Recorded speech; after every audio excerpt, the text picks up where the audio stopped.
tayo. Ama naming banal, ikaw ang bukal ang tanang kabanalan.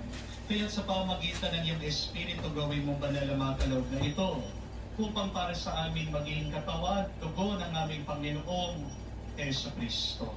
Bago niya pinagtiis ang pusang loob na maging handog, hinawakan niyang tinapay, pinasalamatan kanya.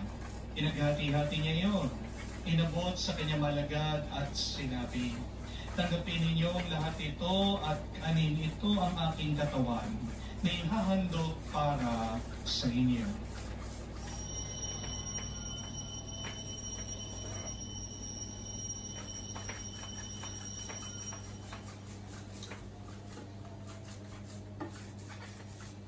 Gayon din naman na matapos ang hapunan, hinaw ang kanyang kalis.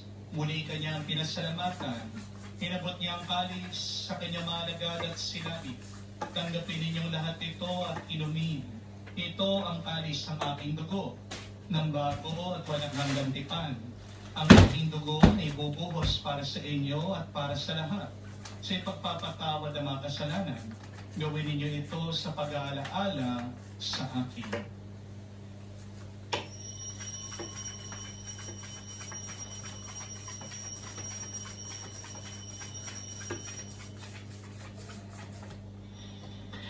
Ang misteryo ng pananampalataya.